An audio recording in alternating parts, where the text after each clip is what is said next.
राम राम शेतकरी मित्रांनो, पिनाका फार्म या यूट्यूब चॅनलमध्ये आपलं स्वागत आहे। तर मित्रांनो, सध्याला बघू शकतो मी कापसाची कंडिशन एकदम चांगल्या प्रकारे आहे। खाली जवळपास आता 30-40 असे बोंड सेट झालेले आहेत। हे बघू शकता तुम्ही इथं हे असे 30-40 बोंड सेट झालेले आहेत। आणि बघू शकता तुम्ही हे मागच्या हप्त्यामध्ये कंटिन्यू पाऊस चालू होता, त्यामुळे बरेचसे झाडांचे पानं असे लालसर पडलेले आहे। आणि बघू शकता पानं हे असे कडक झालेले आहेत। तर यामध्ये आपल्याला आता कालच पोळा झालेला आहे। ह्या येणाऱ्या 1 ते 2 दिवसामध्ये आपल्याला याच्यावर फवारणी घेणं खूप गरजेचं आहे। तर हे जे पानं कडक झालेले आहेत थ्रिप्स अटॅकमुळे झालेले आहेत, जेणेकरून याचा जास्तीत जास्त अजून प्रभाव होणार नाही। त्यामुळे आपल्याला एक चांगली फवारणी घेणं खूप गरजेचं आहे। तर ती कोणती घेणार आहेत त्यासाठी व्हिडिओ शेवटपर्यंत बघा आणि आपल्या चॅनलला सबस्क्राईब आणि व्हिडिओला लाईक नक्की करा। बघू शकतो तुम्ही सगळ्या झाडांची हाईट जवळपास 3-4 फुटापर्यंत गेलेले आहेत। तर आपल्याला अजून जास्त वाढू द्यायचं नाही याच्यावरती। त्यासाठी एखादं टॉनिक वापरायचं आहे। जर टॉनिकची गरज नाही पडत तर असे वरतून हे शेंडे असे खुडून टाकायचे आहेत। बघू शकता सगळ्यांची हाईट जवळपास सेम आहे आणि एकदम चांगल्या प्रकारे पाते धारणसुद्धा झालेले आहेत। बघू शकता या झाडाला जवळपास 100-125 पर्यंत असे पाते आहेत। एकदम शेंड्यापर्यंत पाते लागलेले आहेत आणि बोंडाची संख्या बघू शकता खाली जवळपास 20-25 बोंड असे सेट झालेले आहेत। तर यामध्ये सर्वप्रथम आपण कीटकनाशक म्हणून एक चांगलं कीटकनाशक वापरलेलं आहे, जेणेकरून आपल्याला चांगला असा रिझल्ट बघायला भेटेल। तर त्यामध्ये आपण हे बघू शकता तुम्ही गरडा कंपनीचा आपण पोलीस वापरलेला आहे। यामध्ये फिप्रोनिल 40% आणि इमिडाक्लोप्रिड 40% हा घटक आहे। हे सिस्टमिक आणि कॉन्टॅक्ट दोन्ही पद्धतीने काम करतं आणि याचे आपल्याला एकदम चांगले असे रिझल्ट बघायला भेटतात। थ्रिप्स किती असू द्या, रिझल्ट एकदम चांगल्या प्रकारे काम करतं।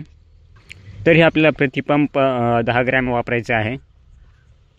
प्रतिपंप तसंही वापरू शकता किंवा 10 टाक्याचं तुम्ही औषध घेऊन एका बकेटमध्ये 10 ग्लास पाणी मिक्स करून तसंही वापरू शकता।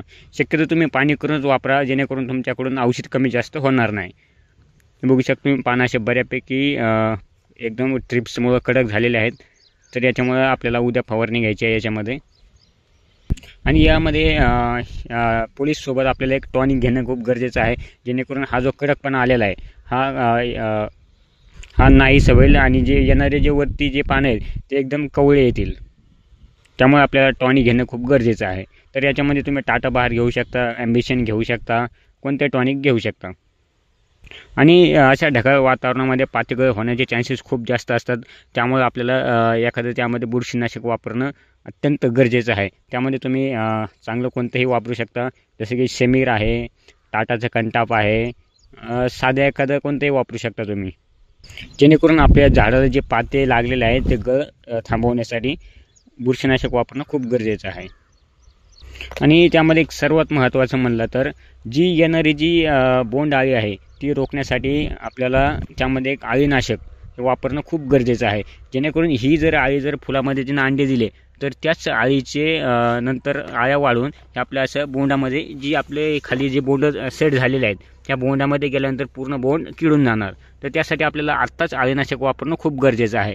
तर त्यामध्ये तुम्ही इमामॅक्टिन वापरू शकता, प्रोपेक्स वापरू शकता, ॲम्प्लिगो वगैरे कोणतं एखादं अळीनाशक वापरू शकता, जेणेकरून येणारे जे बोंड अळी, गुलाबी अळी वगैरे असं येईल की आपल्याला आत्ताच नियंत्रणामध्ये येईल। आता हाच पोळ्याचा 1-2 दिवसाचा पिरियड आहे, तर याच्यामध्ये अळीचं प्रोडक्शन जास्त प्रमाणामध्ये होत असतं। तर त्यामध्ये आपल्याला पोळ्याच्या नंतर 1-2-3 दिवसापर्यंत आपण फवारणी करू शकतो।